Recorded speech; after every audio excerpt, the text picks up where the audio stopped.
I grew up amidst a lot of violence in the home. I witnessed violence happening every single day. So I believe my childhood was rocked in a way. I didn't get to experience the childhood.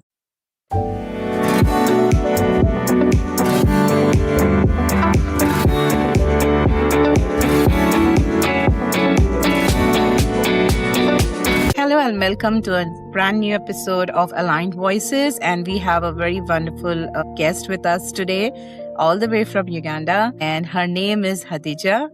Hadijah, welcome to Aligned Voices. Thank you. I am happy to be here. So who is Hadijah? And how would you introduce yourself to those who are listening to you for the first time?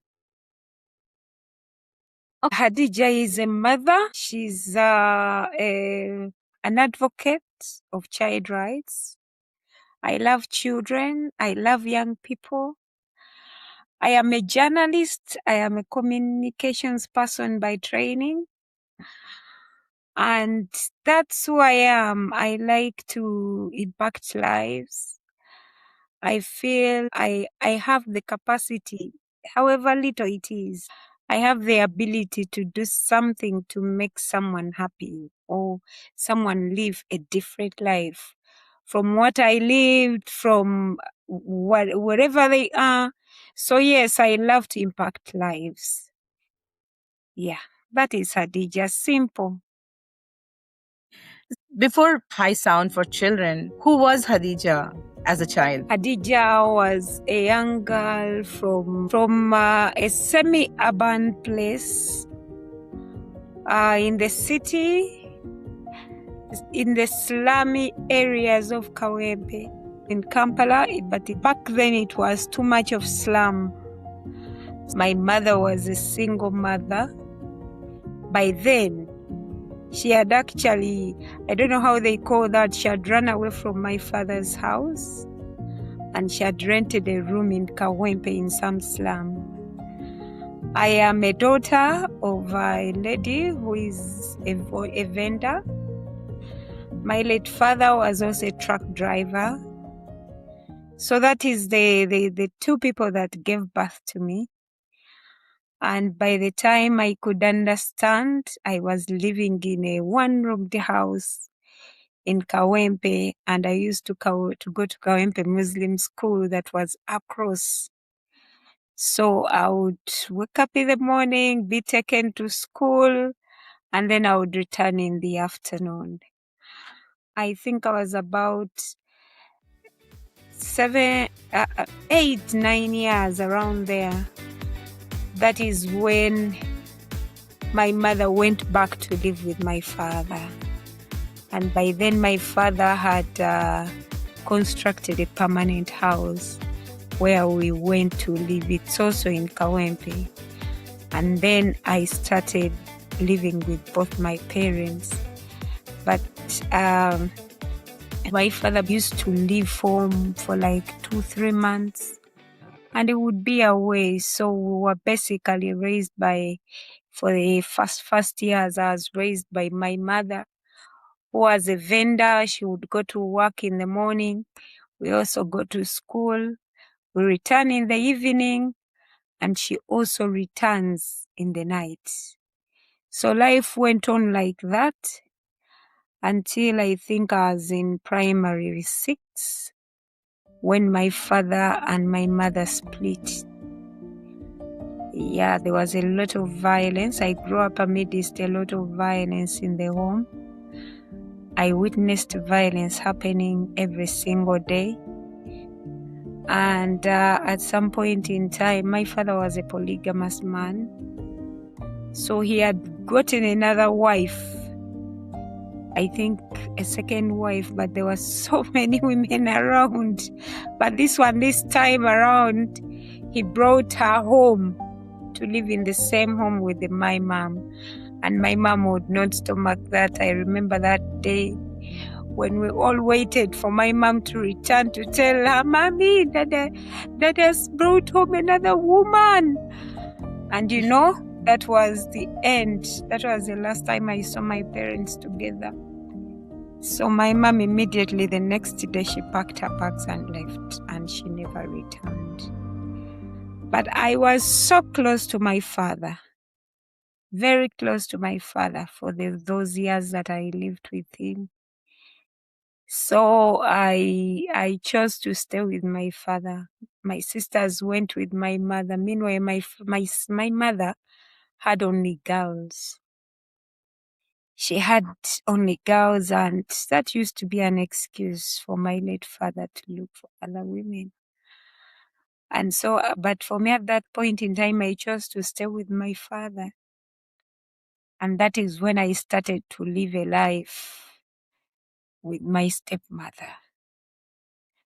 So, how was it growing up with your stepmother now that your mother was not around and there was someone who you had never grown up with? It was not easy, especially when my father was away. Because my father is not a man who would go and then come back. No. He would go and then stay 2 months, 3 months away. So all that time he was away. But my father really trusted me as a girl, and he loved me so much. I keep telling people, I don't know if there is any man who has loved me like my late father. He loved me so much that by then he handed everything to me. I was very little, but he would leave me home with the money for upkeep and everything at home. And that didn't go down well, of course, with my stepmother. So we continued to live in that tense environment. But I would look forward to days when my father, of course, is home. But then sometimes he would come back home. And then there is that violence. I don't know. I grew up amidst a lot of violence. You were witnessing so much violence around you. How were you holding yourself? How were you focusing on your studies or co-curricular activities? How were you holding yourself together? I can't even tell you that I did it like this. I would be lying to say that I had this, that I think I lived each day as it came. Of course, it was hurting. Sometimes I would feel sad as a child. But again, you move on as a child, as children. Sometimes things don't stay for a long time, especially if you get something that diverts you. So I lived in that environment. It had an impact on me. It's actually later that I realized it affected me. But back then I didn't realize. Yes, I knew I wasn't living the best life, but it wasn't on my mind. Maybe because I would go to school in the morning and return in the afternoon. Of course, I remember one of those days that actually hit me most was there was a lot of housework. As a child, you would wake up, do a lot of housework before going to school. By the time you reach school, you're tired. But again, you have to prepare your siblings. I think as the oldest, and there were 5 children after me. And I had to make sure that I prepare all of them for school in the morning before I also left for school. When I came back home, I remember I keep telling my sisters, because now they are big, I tell them, I can't forget you. I used to brush 5 pairs of shoes of the children who are below.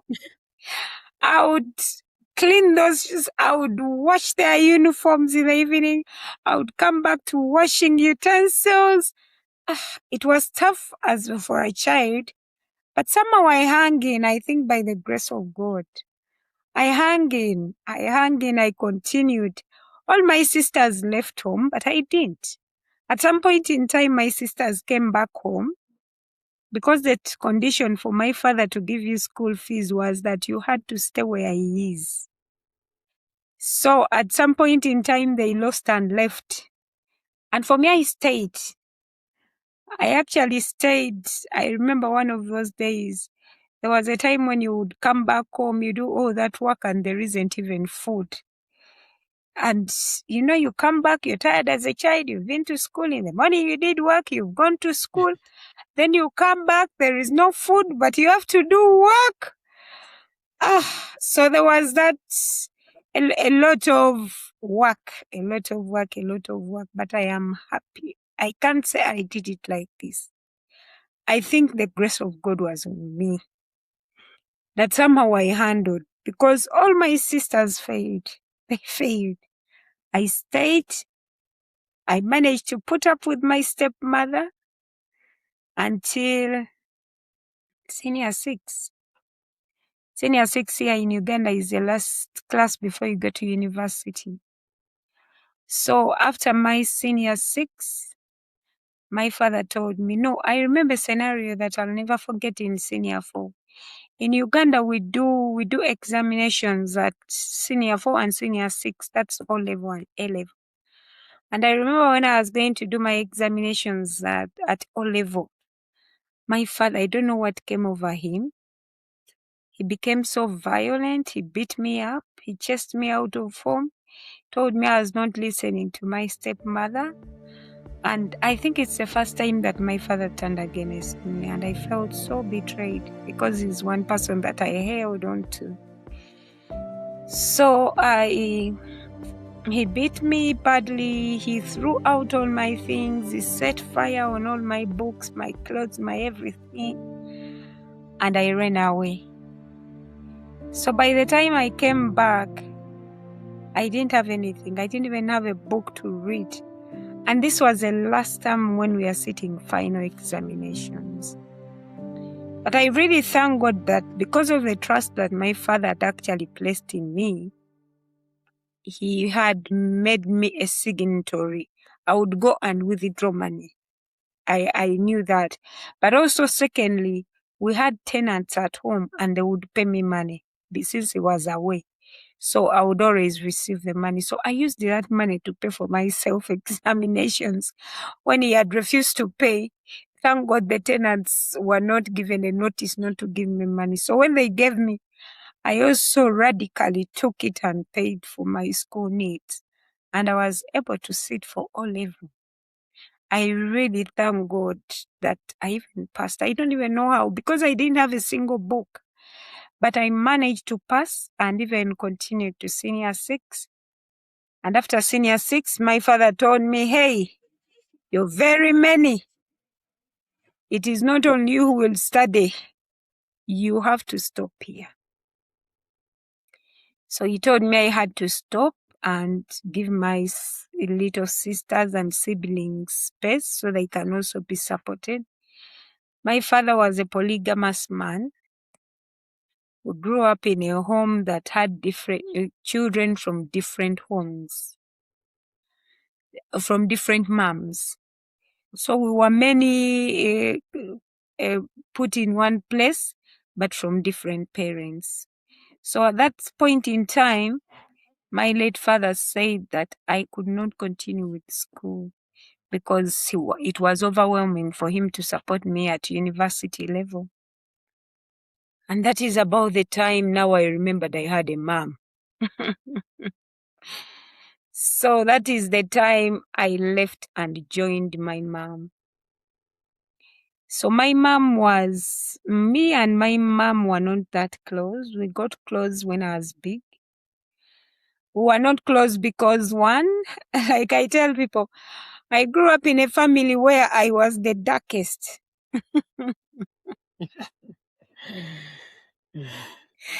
I had the darkest skin, and that was an insult to me all the time. You know, when siblings fight, the first insult that would come was about my skin color.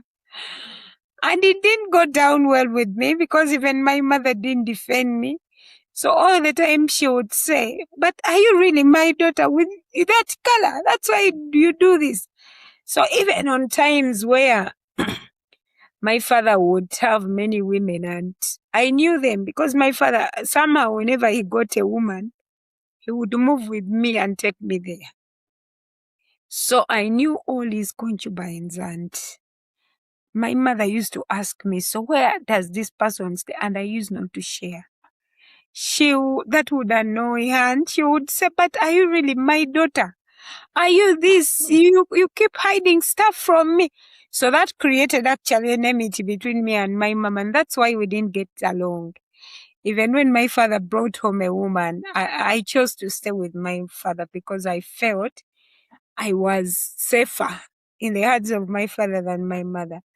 But now, after senior 6, I knew I couldn't go to university. I said, no, I need to now go to my mother. My mother was a vendor. She would sit at the old taxi park. Here we have a new taxi park and the old taxi park.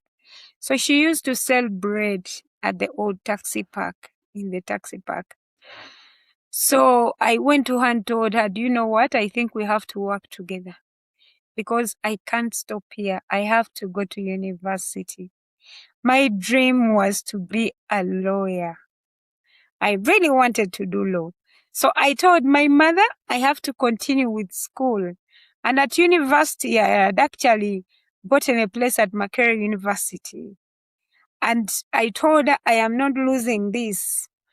So she told me, but I don't have money. You know, from here I can sell bread and we get some money home. That is all I can afford to give you food, but I can't take you to school. So I told her, do you know what? Then we shall work together. We will go together if that means we will increase the income. And she thought I was joking. Until one day I told her I am going with you. So by then I was 18 years. So I started working with my mother. I used to wake up early in the morning because my mom is asthmatic. So she does not wake up when it's very cold. So I would wake up in the morning, go to the park, buy the bread, book the things, organize our stall, put on the bread and everything, and then sell until she comes in later in the day. And when she would come in, I would now go to school. My classes were in the evening. So that is how I managed, and I graduated. I was so happy with me. And by the time I graduated, I also had my independent stall. And for me now, I didn't sell bread. I was selling mangoes. I was selling apples. I used to sell fruits. Any fruit, I would put it on my stall. And my stall had actually established, and I would get good money to support me as a young girl. And at that point in time, when I graduated, by the time I graduated, I had gotten a job at Monitor Publications. And to let you know, I didn't continue with my law course because law was very expensive and I didn't have the money. So I didn't go to university directly. I went to an institution. And that is where I branched because that is what my mom could afford. And I did a diploma in journalism. So that is how I diverted to being a journalist. And a profession that I really love because I get to interact with all sorts of people. So, And are you pursuing journalism? I think in 2016, that's when I stepped aside. I still tell stories of children. I do talk to children about media. I empower young girls to use media well. Skills building in media work, camera usage and all that. That's now what I do. And I don't think I've never regretted the decision to do journalism. I have gone back to school. Right now I'm doing a master's in still journalism and media studies. I hope to graduate this year with my master's. So yeah, I have accepted that this is my calling. I love it when I tell people stories for change. And yeah, this is who I am. Yeah. And looking back, what would your younger self think about the work you're doing today? I think, first of all, I never envisioned myself as a journalist. In my family, I think I was the first person to graduate. I come from a family don't want to call it poor, but I come from a normal background, a family that does not have professionals, a normal family. That's where I come from, and I never envisaged myself. But one thing I know, my late father empowered me a lot. I remember when I was a girl, my late father would buy me newspapers every day.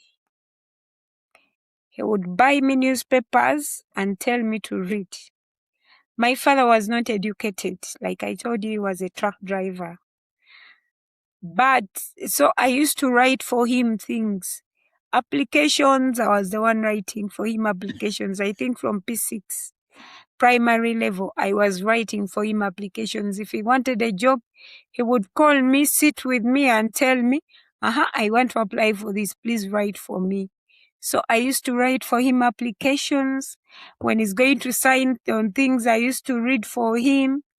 So he empowered me a lot of empowerment. I actually attribute it to him. As a girl, he always told me how vulnerable I am, but also he was so protective. Sunday was Father's Day, and I remember I posted on my status on how my late father actually he had me on all his documents. But as a young girl, actually such things caused a lot of trouble between me and my stepmother. And I think I would equally feel bad if a child is treated like that when I am the mother, the woman of the house. So sometimes I don't judge her at all. But that is how much my father empowered me. But despite all that, given my background, given the status of both my parents uneducated, given my family, everything worked against me. So honestly, I am very surprised that I am who I am. But I think God changes stories. I am one of the changed stories. You are Yeah. definitely, because there were so many hurdles, but then you didn't stop. You had a goal name and you held yourself so beautifully together, and that does Yes. matter. Yes, So, I didn't stop. yeah. I keep telling people I don't know what really gave me that oomph. But Strength. also what I think what I went through pushed me. First of all, I grew up with this hatred for marriage. Sometimes I think I'm the reason why I am a single mother. Because I felt marriage was not something for me because of the violence that I witnessed, because of the polygamous environment that I grew up in. So my dream was not even directed towards maybe getting married, no. I realized I needed to take my books seriously. I needed to study. So my focus was always on completing school. And I think that kept me going. I can't even say there is any other science. But I never got diverted. I keep telling people, no, and I'm not married. Now let's focus a bit on the founding of High Sound for Children. What inspired you to create High Sound for Children in Uganda? So after my media days, I remember I was a political reporter in my country. And in 2016, we had elections in Uganda. And I used to cover the opposition. It came with a lot of taking in of tear gas, being beaten. So it was a rough one. And I told myself, I think I have served my country enough. I have been in journalism for 12 years. By then it was 12 years. And I said I need to change. By then I was a news reporter. I was a news anchor. And I had been promoted to an editor. I felt I had done it all. I was an editor, as a reporter, as a news anchor. And I didn't see myself in a country like Uganda owning a TV station or radio station at that time.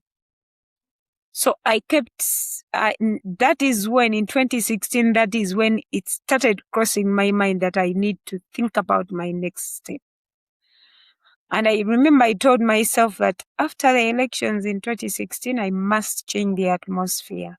I need to change my life.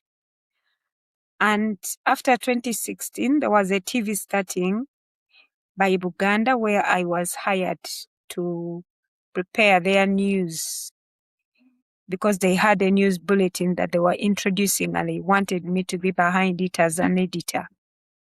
So I took up that task.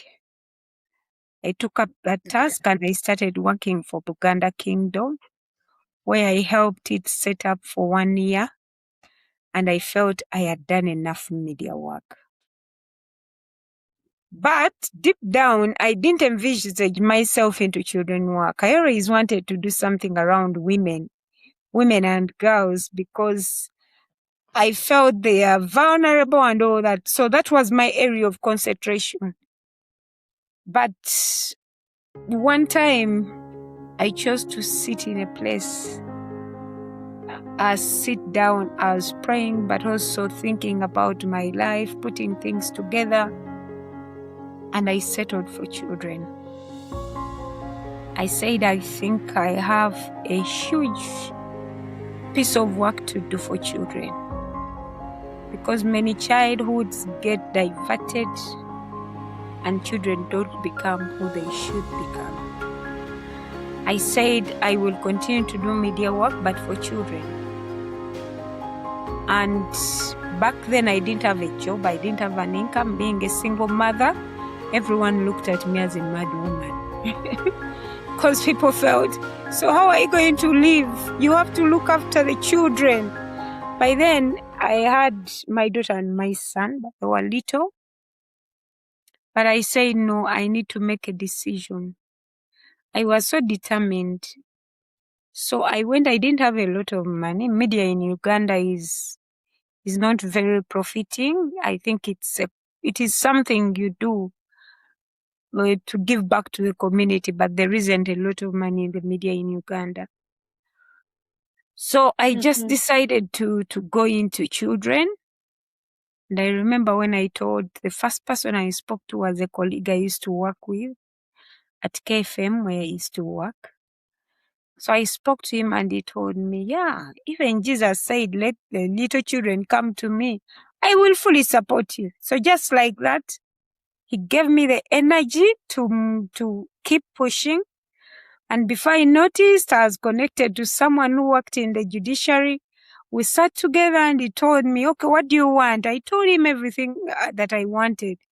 And he told me, okay, go sleep over it and look for a name. Look for a name. I'm also going to look for a name. So we gave ourselves an assignment to go and look for an appropriate name given what I had shared with him. And that is how we came up with High Sound for Children. We went ahead to Wonderful. Yeah. And that is how High Sound for Children was birthed. And do you also feel that the childhood you had lived and expected it to be, but did not get to experience, inspire your mission? A lot. I think I matured before my age.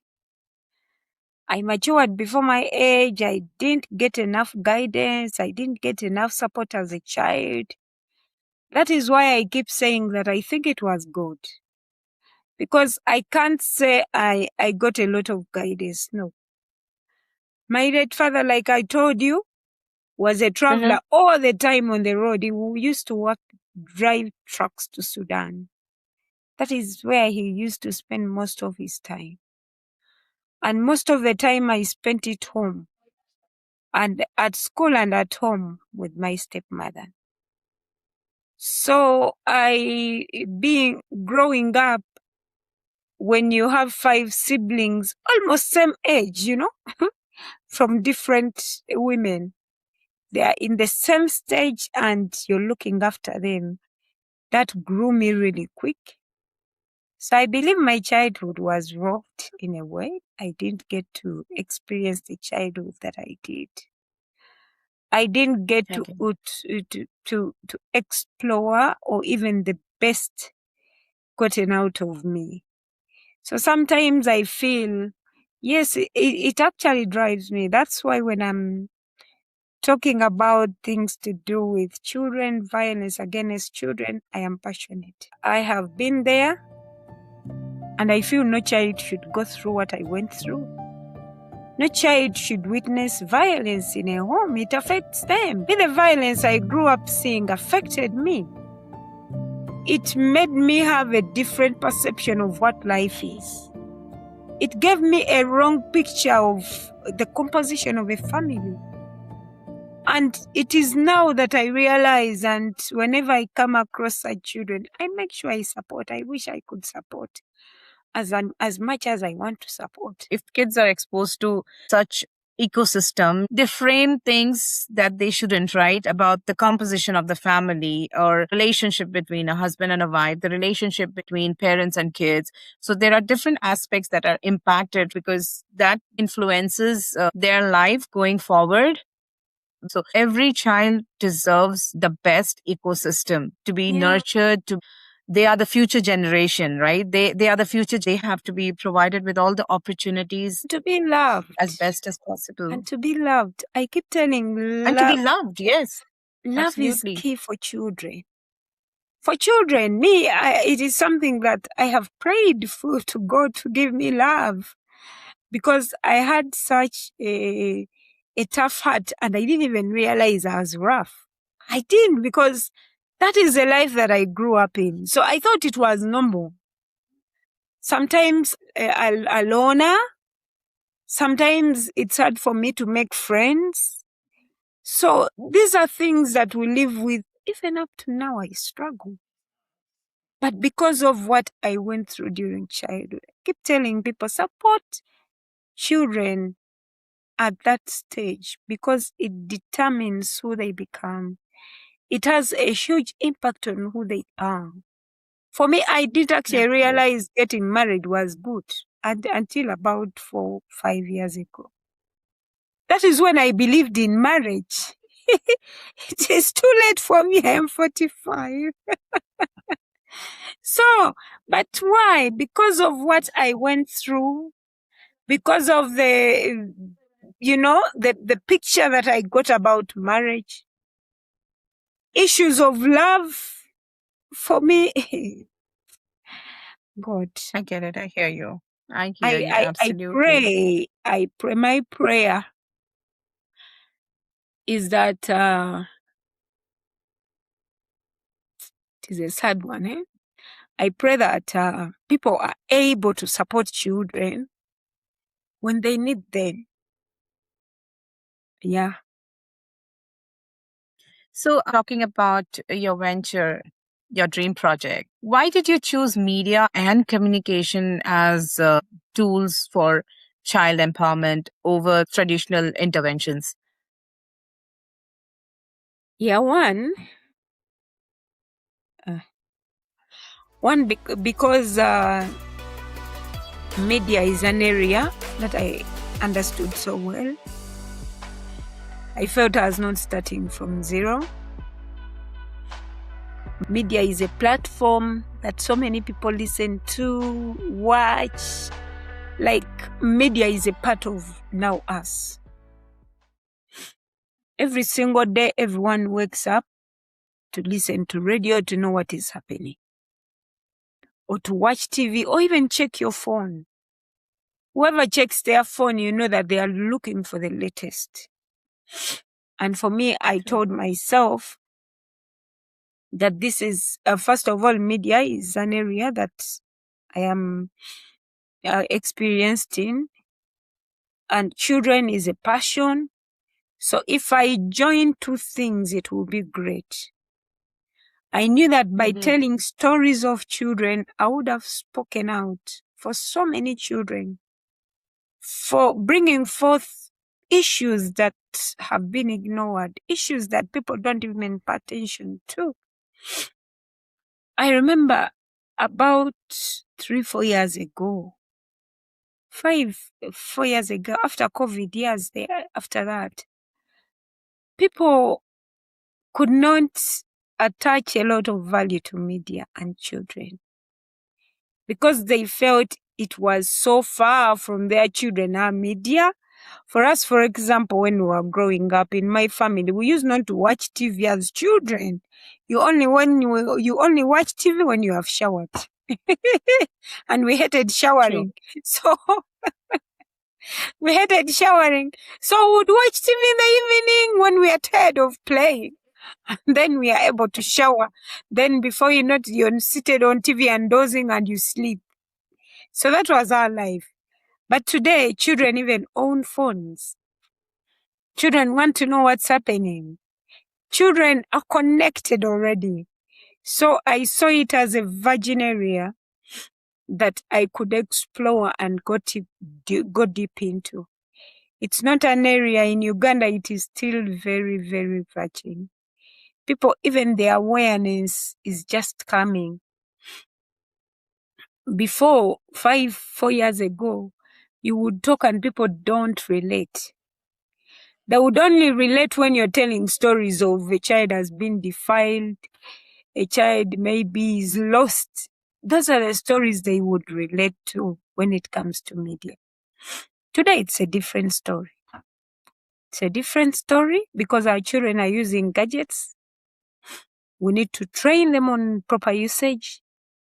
We need to guard them against inappropriate content. So there is quite a lot. But it is something that I felt I had an edge because of my background. So I felt I wanted to be in an area where I would speak with command, but also use the skills that I had to push an agenda. So that was a driver, and I am happy that right now when I stood up the other time, last week we addressed a press conference, even getting other civil society organizations joining to understand that we need to do this. Before, they couldn't relate. Today, I was happy we sat with over 10 organizations and they were speaking about media for children. So, but it has been a journey. Passion as a driver. I don't know if I looked at money or survival, I would not be running. But the passion, the zeal to see change kept me going. And I am happy that today everyone is appreciating that we need to protect children against inappropriate media content. So yes, and it is actually one of the things that is affecting young people. Many young people are consuming a lot that is not their ages and affecting them. Many young people who have tried drugs and got hooked have found them online. They've gotten to know them through media.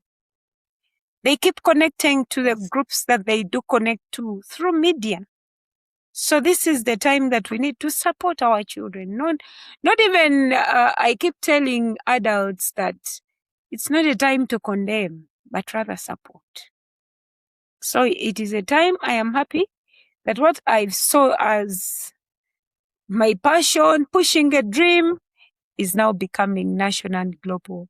So yeah, that is it. And you explored a very new space because the traditional interventions were in place, but this was quite a virgin area that you were targeting. Then you started the organization. What problems did you feel society wasn't paying much attention to? One of the things we were not aware that actually media had an impact on children. 2, we didn't know that actually children needed to feature in the media. Away from the stories that we usually say, a child has been found dead, a child has been defied. Away from those normal ones, what are we doing to protect children even before the harm happens to them? We are focused on responding to issues after them happening, but we can do prevention. But we can't do it unless we bring forth issues that concern children. So even in the media, sometimes I say to fellow journalists and they laugh at me. They're like, how many stories of children did you used to do? But I told them, okay, now I am converted. Can you please also convert? Because why? We used to chase the stories of the day, but we forget that, for example, in Uganda, over 50% population is made up of young people. So who do we serve? You realize that we are chasing things for the wrong audience. So I keep telling people, so when are we serving the over 50% audience? When do we serve it? We are ever chasing the others who is doing the... But what about the children? How much content are we broadcasting? If I am not a child, I am a mother, I am an uncle, I am a teacher. So in my surrounding are children. But guess what? We hustle so much to look after children. The reason we hustle from morning to night is because of children. But guess what? We are not giving attention to the issues that affect them. So, Absolutely. So this is some of the things that I keep telling my fellow media people. I am happy that there has been a shift. When I started talking about this in 2021, my fellow media people raised at me. I used to be a journalist and I would trash stories that came in when they are not very hot. On a hot day, there are stories you look out for because you're competing. And I keep telling them, hello, please, now listen to me. You're a mother, you're an uncle, you're this and this. Would you keep working if this happened to your child? No, I wouldn't. Okay, so why don't you want to empower that child? Why don't you want to talk about issues that affect that child? And I am happy that there are some new converts. I keep talking to everyone on the need to protect children, on the need to highlight the media. By the way, is not bad per se. I keep telling young people, me too, I love media up to now, so you can't tell me that you can't use media. But how do we responsibly use it? How do we responsibly tell stories of children without exposing them? How do we continue to leverage the development, to leverage whatever is happening, the revolution, the digital era, to empower our children and support them stay safe? So this is what I keep talking about. And yes, it was a virgin ground. It is still a virgin ground. In Uganda, it is just growing. Before, I think about 3 years ago, when we spoke about media, people felt like it was for the rich. And we would talk to children in some remote schools, and parents would see it as something high class, above their imagination. But guess what? Research has had it that actually many children are accessing media despite their background. How they do it, I keep telling people, children will find a way. We are working with the Gen Zs, the Alphas. They're very smart.